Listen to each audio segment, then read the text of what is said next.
Fun fact about St. Patrick's. Yes. He's not Irish.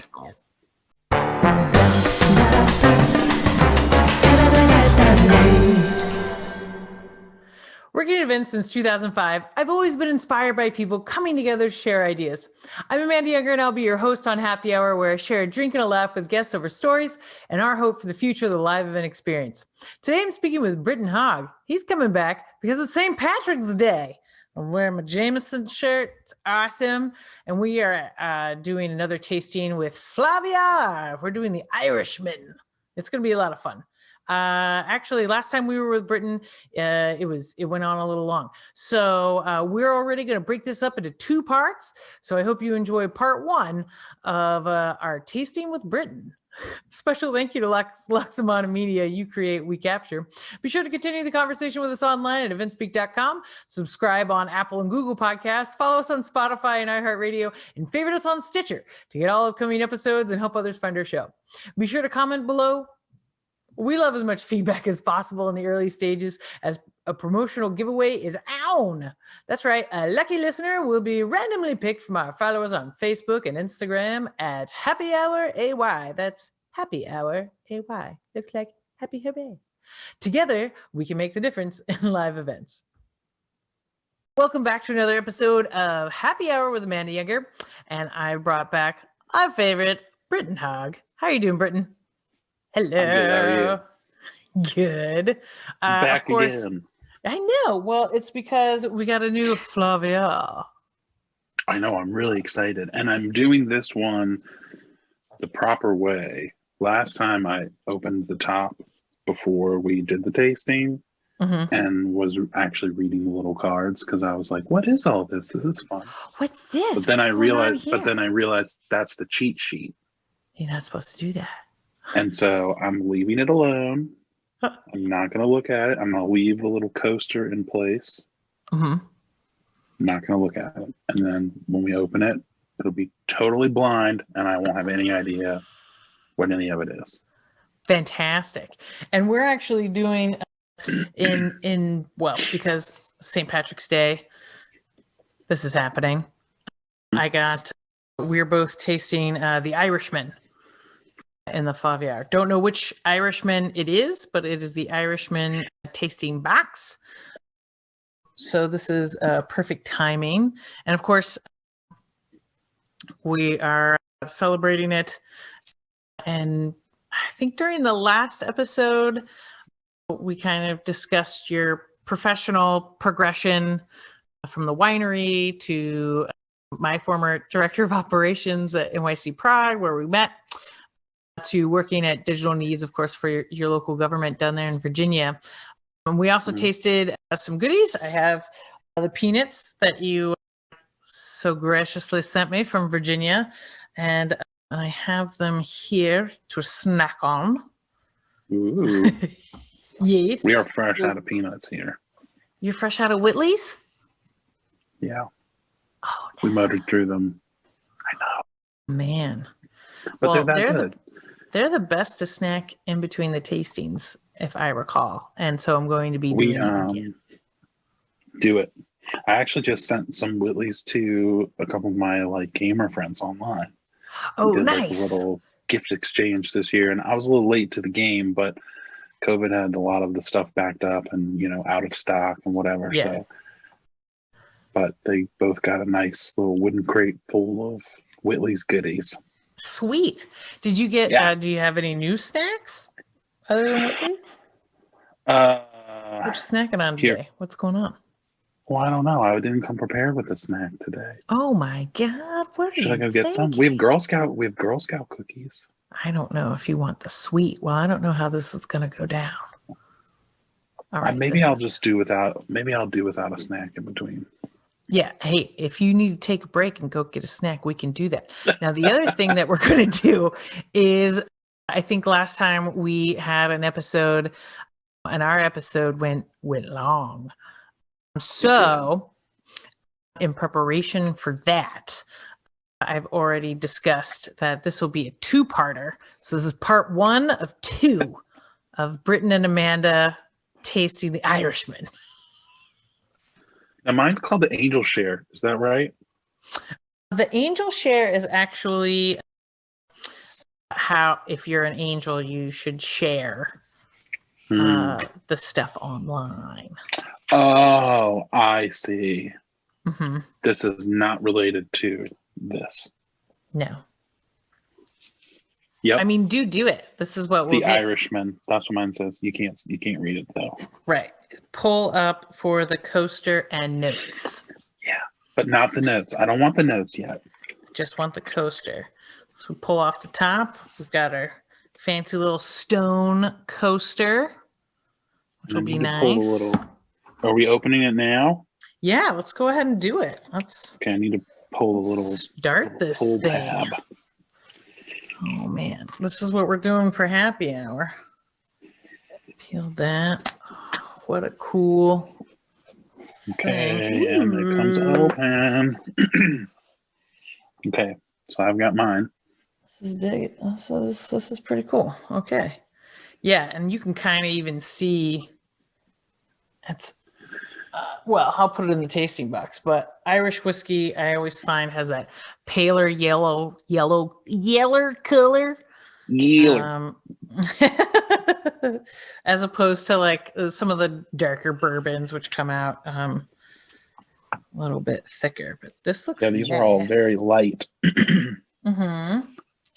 I feel like their labeling has been updated a little bit since the last time we did tasting. I like this. Okay, whiskey product of Ireland. Let's start with tasting A. Going with A?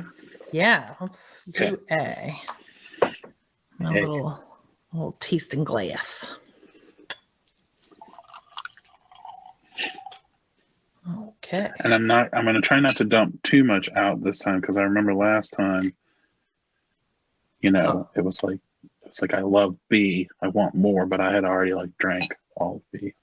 Right. Okay, I think I'm at a good halfway spot. Yeah, me too. Okay. All right. Smells nice. Oh, I just have a big wine glass today. Yeah. I mean, you gotta do the thing. Same way as you do wine, right? Mm-hmm. Sometimes I like a little bit of water in it, but I want to try it first without, and then I'm just going to add a little bit with it. Yeah. And then continue about my tasting journey. Ooh. Oh, there's some floral notes, I believe, just right off the bat. I'm just going to add a little bit of this. Really mild. Mm-hmm.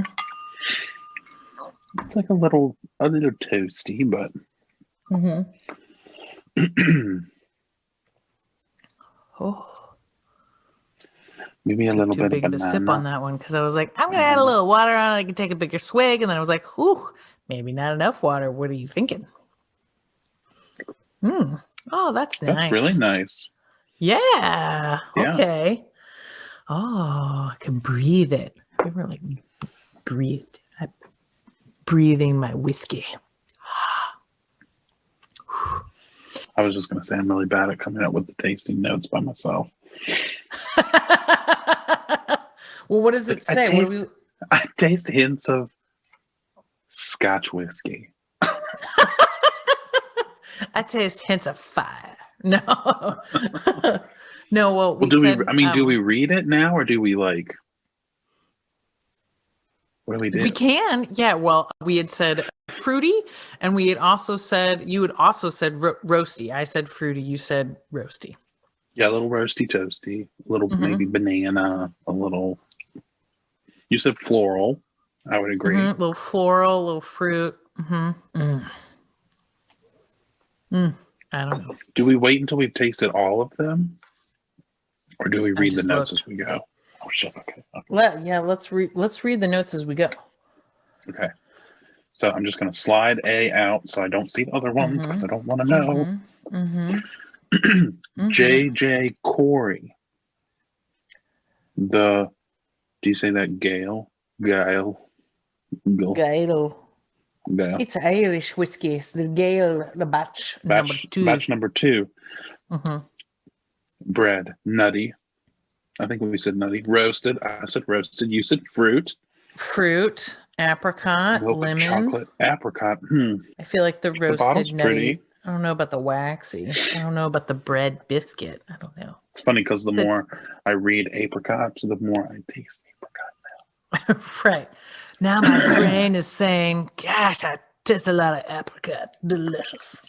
Which is why you're not Apricot, supposed to read apricot? the notes before you do it, right? Because then you just taste whatever it says. That's nice. Oh, right. What I was going to say. Fun fact about St. Patrick's. Yes. He's not Irish. Oh, no, he's English, right?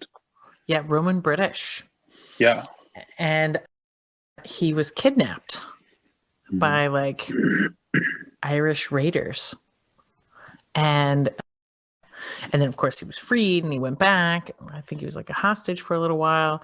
And then he found God and became a priest and went back to Ireland. And that's where he lived out the rest of his life.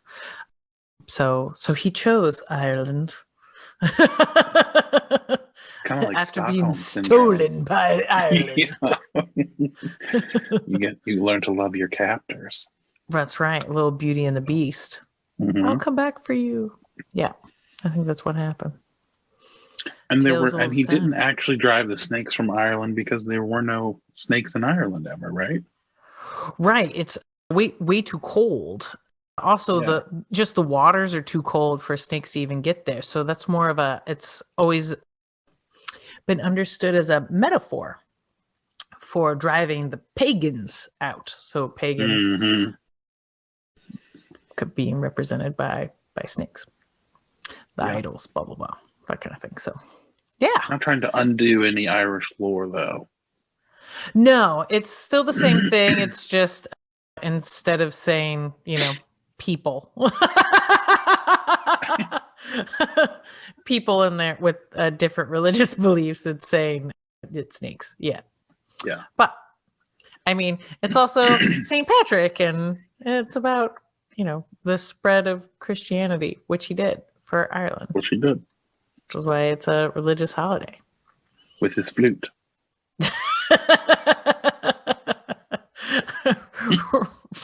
Right. And the children too. Away. Right.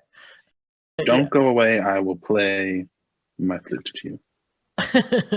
But yeah, and so he actually died on March 17th, and that's why St. Patrick's Day is March 17th. Commemorated. Yeah, he was considered the patron saint of Ireland. And still is, right? Yes. Yeah. Yeah, because I think he actually died with like not much fanfare, kind of like Paul Revere. Like he passed away and no one really cared. And then someone came along with a great story and a rhyme, and then it became myth and legend and lore, and then ta-da, patron saint now. Oh, don't forget about the three-leaf clover. What about it? Oh, well, St. Patrick was actually the one that made the three-leaf clover representative of the Holy Trinity. Right. So then people started to kind of signify their Christian Irish pride by wearing a three-leaf clover. And then that was the green. And then eventually it's turned into wear green. And so that's how that's get happened. Pinched. Get pinched if you don't. Right. Where did that come from? I don't know. Because that is super annoying. I used to tell people, don't touch me. I think we actually used to get told that too me. in school. Yeah, it was like, do not pinch people. Stop touching people. Like, but the whole deal with the holiday is like you're supposed to pinch someone if they don't wear it.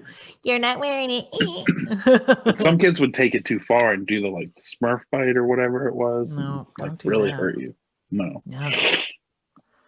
That's just abuse. So I always just wore green on St. Patrick's Day out of like pure fear. Oh yeah, absolutely.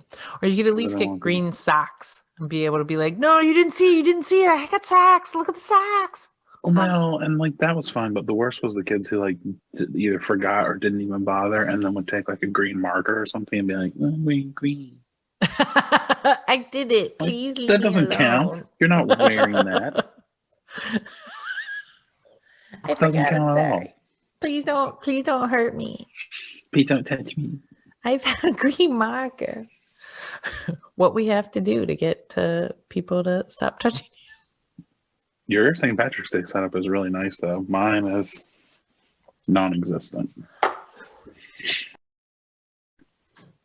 Yeah, I like this little guy, this little bird. He's got little glasses on and a little vest. Yeah. I don't know if you can see him really well. He's my Hello. favorite. He's a cute little guy. I like him. Yeah. Yeah. I feel like he's a studious Irishman. He goes to college. Mm-hmm. Mm-hmm. He's been learning A smart wee little bird. A wee little bird. What a smart wee little bird.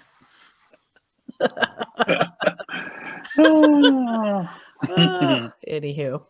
Well, and of course, St. Patrick's Day boomed in America, Canada, and Australia, where all Americans just love holidays, I feel like. Yeah. Well, we like themes. Yes. We like and holidays. It's also, I don't know, an immigrant nation made up of many different people that celebrate what they're bringing to the table, basically. Yeah. Well, I don't even know. Don't forget, this is what I can do. It always seems like when we Americanize holidays, it revolves strictly around drinking and eating. Yeah. Oh yeah, the lunar New Year that just passed by. Yeah. Oh yeah, absolutely. I was but Patty's Day too. I am colonizing this up, down, and into next year. I want dumplings now. Now. Yeah. I didn't mind tasting A. It was light. I liked it a lot. It was I think it was a nice opener. Yeah, I think so too. I don't know if they planned that, but if they did, good on you. Like somebody put some thought into this, right? Somebody plans out the order and what you're. I mean, I guess you don't have to taste them A, B, C, but if you don't, that seems psychotic. That's called chaos. No, I think it's planned out. I think there's definitely a tasting journey that we are going on today. I would say so too. Well, plus I remember with like wines and stuff like that, it was like usually you started with the whites, really dry ones, and worked your way up, and then reds really dry, and worked your way up, and then eventually you just ended with the sweet stuff. Yeah, wines and whatever. Did you want to start B? Okay. I mean, we have to try them all so then we can come around again and finish the ones that we like. Yeah. And then finish the ones that we liked less. Yeah. Yeah. Absolutely. And I had a little, let me make sure. Oh, no, I opened C by mistake. Oh, wow. Put it back. Put it back, dude. That was wrong. I'm going to clean this glass out a little bit. I guess, should I clean mine out? Could you clean it with just a little water? Yeah. Water and a swish and a swig. Because I'm not going to waste it. I'm going to use it. Yeah. Okay. Okay. B. Oh, man. Bleh. Well, that was way more than half. See, that's what I did last time. I have the first one. I start to feel nice. I go for the second one. I pour a little heavy. Now watch B will be my favorite, and then I'll be crying because I can't go back and drink a bunch more. So I'm just going to settle with this one a little bit longer. B's good. Feeling B already? Oh my! It's different already. Oh. Not the same kind of fruit, not the same kind of mouth. The mouthfeel is way different. The first one, it kind of lingered and hung with you, and as it sort of like finished on your palate, that was when I started to get that like fruit and what they say is apricot flavor. This one, it's not there at all. It's like you get a hit of flavor and then it's gone. Yeah. Oh, and it's a little, I don't know what I would call this. there's something tanniny that's hitting, you know? It's still really mild. Like it's not Scotch. No. It's not smoky, heavy in my nose or anything like that. It's very light. That looks nice. Yeah. I don't even know what flavors I would say for this one. Maybe smoke. It's not like that peated kind of flavor, though. No, it's not peaty. Oh, man. Boy, they make some good stuff over there. I don't know. It's got a little spice to it. It does have some spice to it. You're right. I was just about to say that. Yeah. Like a peppery kind of spice. I'm going to add some water to it. Maybe white pepper because it's mild. White pepper. You're getting specific enough to where I'm also trying to guess what the card might actually say. Right. Yeah, I think spicy for sure. Maybe like if you add a little water to it, just dilute it just a little bit, you kind of get a couple of different flavors in there. Spicy vanilla. Call it a day. Yeah, I bet it says vanilla. No, I want to know. Hello, little card. Little card is stuck. Oh. Okay. Ready? Yes. Hyde is the distillery. Hyde. Okay. 6-year-old number 4 rum cask finish. Rum. So rum casks. Vanilla. You nailed it, dude. That was the big one. Vanilla. Killing it. Mango and apricot again. I don't know. Biscuits. I didn't get the heavy fruit on this one. I think these are lies. But it does say spicy, cinnamon, bread, figs, toffee. Toffee. I don't know if I really got that. Like caramelly. Definitely the spice though, and the cinnamon I could see. Yeah. Figs. I've seen this. Hyde. Actually, as soon as I read cinnamon. Now you taste cinnamon.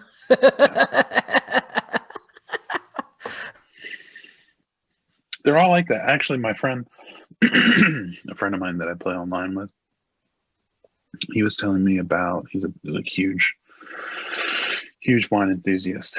And he was telling me about a kit that you can purchase or like a test that you can take. And basically what they do is they send you little vials of the scent, different scents. Yeah. And you're meant to train yourself that way. Oh, wow. So eventually you can isolate, because it's meant to like nose and mind kind of thing. And like some huge percentage, I think, of smell is actually just memory of like, smells a huge memory factor. Yeah. And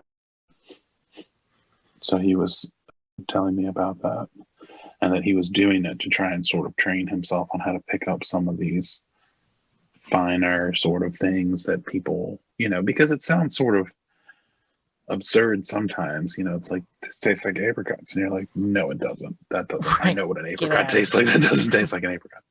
But if you're really training yourself and then you kind of sit with it, I think you can probably pick some of those out actually, and like know that that's what you're tasting or know that that's what you're smelling kind of thing. I know when I went to Maker's Mark, they said that they rotate their tasters out just so that they stay fresh. Yeah. And because they have to taste for consistency. Yeah. And they always throw in something fake. They'll throw in like a real test. And if the taste tester doesn't find it, then they're gone. I was like, woo, fired. Oh. Yeah. Well, that's rough. That was dirty tub water. You're not good at this. That's not ours. Get it out of here. Yeah. Oh, man.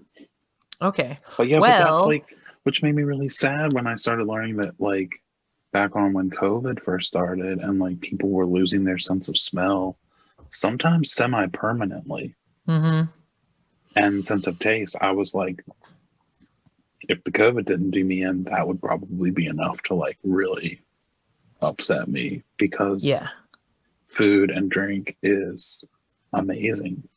Yeah. And not being able to smell or taste stuff, or again, some of what I read was like, some of it is just dissociation, and like that's a real thing out there, and people who don't get COVID, it can still happen to people from other causes. Yeah. But like, what a terrible thing. And so you have to like retrain your brain to know that that's what you're tasting, because I guess the wires get crossed somewhere, or something just doesn't sync anymore, and so you eat stuff and it's just like, this tastes like shit. My guest on my very first episode, she tested positive and lost smell and taste for I think she said a week.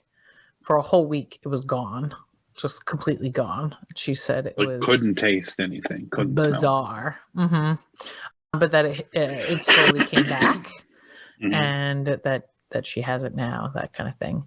But I think we were talking about it actually the other day. If you lost taste or smell, which one would you prefer to lose permanently? I don't know, because this is one of those like, would you rather questions, Well, but some huge percentage of taste is smell, right? So like your taste buds are only picking up certain things, key stuff like, salt and spice and sweet. I don't know that your taste buds pick up the really, the really detailed parts of flavor. I think that's mostly smell. But if you can smell all of the aromas, but you can't taste the salt or the sweet, I don't know. Probably smell, although that seems like it would be even more dangerous. I think losing your sense of smell would put you at greater risk of just being harmed in the environment, because you don't walk around licking everything. Fight or flight. But you do walk around, you smell stuff all day. And it could be, oh, there's someone just sprayed an air freshener in here. Oh, someone just put bleach over here, Right. Or that smells like gasoline. Something's on fire. So I feel like from a practical perspective, if I had to really lose one or the other, I would want to lose taste. Oh, that's hard though. Well, because then it's like, you'd eventually get used to that, probably, that this smells good and I just eat it and it tastes like nothing. But they say like when people lose a sense, their other ones become heightened. My guess is, if you truly lost your sense of taste like completely, I bet your sense of smell would become so amplified that when you ate stuff, it would be just as like you'd smell everything and you'd be enjoyable. Like, that smells like that's going to be delicious after some time, right? And then you would eat it, and all the other normal things that happen when you eat stuff in your body. When you salivate, and you get like tired after you eat or whatever, and like all the things that come along with eating a good meal and feeling good, and the endorphins and things like that. It's like, I think eventually you probably wouldn't even notice that like you don't taste some of the stuff. Yeah. So I think I want to keep smell, just from a broad, practical approach to life. I had said smell, but only because of it being a retainer for memory. Yep. And I was like, ooh, I don't know. It actually like helps my brain like recall things. Like, I don't know if I want to lose that. Like, do you remember what your mom's perfume tasted like? No, you Yeah, remember like like what it once like the smelled like. opportunity of that is gone, like I don't want to That's a lose. lot of lost memories if you lose smell. Taste. Yeah, I mean, honestly, but yeah. what do you need to survive? You got to have water and you got to Hmm. eat Hmm. periodically. Hmm. So, I mean, if it really was that much of a downer, just stay really hydrated. Water tastes like mostly nothing, anyways. It's true. And I wonder though if you couldn't taste anything, if you would know like alcohol versus water, probably just from the burn, right? And the smell. You smell the fumes, right? I feel like, yeah, you can Anyways, smell it. Yeah. And you can but you feel just it. drink your Your water, body reacts. drink whatever you want. You can Hmm. still get drunk if you want to. And then when you eat, if eating's no longer really enjoyable, then you just fucking, I don't know, have smoothies every day or something like that. Just grind all your stuff up and suck it through a straw Smoothies. and just be done with it. And you're like, I'm full, I'm good, like I'm alive still. Right. Probably lose some weight. Because without Uh, smell, you're not going to enjoy how it tastes, anyways. At least not how yeah. you once could. Right. Right. And I was like, It'll well, just okay. taste sweet or salty or bitter. It Okay. won't have all of the other pieces to it. I do like the taste of food. I could And probably then go you a little won't know more. when the house is on fire. Right. Well,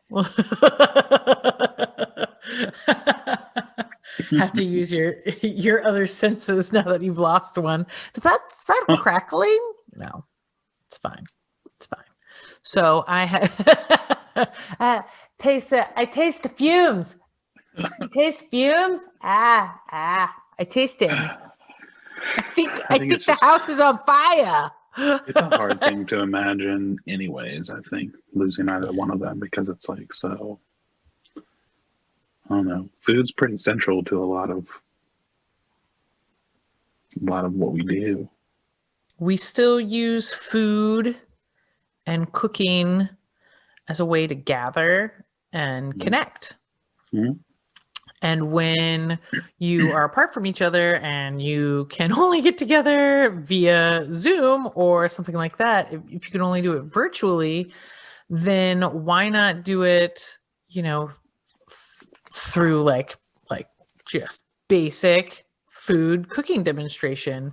And yeah, okay, and we'll all get this meal kit and we'll all have this recipe and we'll all cook along and we'll all have this experience together, and it's still like food that's connecting us, and there's still like this shared experience around making food together, having a drink. And like when we invite people over to the house,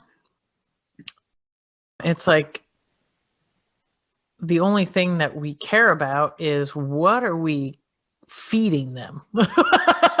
What are we feeding the crew? And it needs Well, to be like a journey.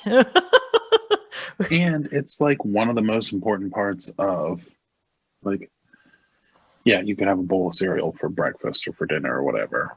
Like I've done that plenty of times, right? Like if you live by yourself, if Right. you're just in a rush and you're like, I'm just gonna eat this thing though.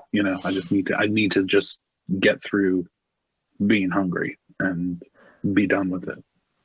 But I feel like there's very few things in the world that are as pleasant or enjoyable as having like a really good meal with either one or two or a whole group of people. Yeah. I think that's one of the saddest things about COVID, right? Is like how eating at restaurants has become really challenging. You can still get the food that you want mostly by just going and picking it up or something. And some places will still let you sit inside. I haven't really felt comfortable doing that in a while though. No. And, with my parents and all, we just mostly stay at home and cook or, order out for pickup. But being able to go like sit somewhere and, just relax and have a couple of cocktails or whatever and have someone just bring you a good sandwich or something else. Very nice experience. I always have fun doing this with you. It's fun. It's just us hanging out and me pressing record. I mean, basically, it's just like, okay, what does that taste like? Now what do you want to talk about? Okay. It's fun. Mm-hmm. It's always a lovely time. Whitley's. Oh, there you go. I was patting them. Thank you, Whitley's. Thank you, Whitley's, for the snacks. I've enjoyed my peanuts, dry roasted goodness from Virginia.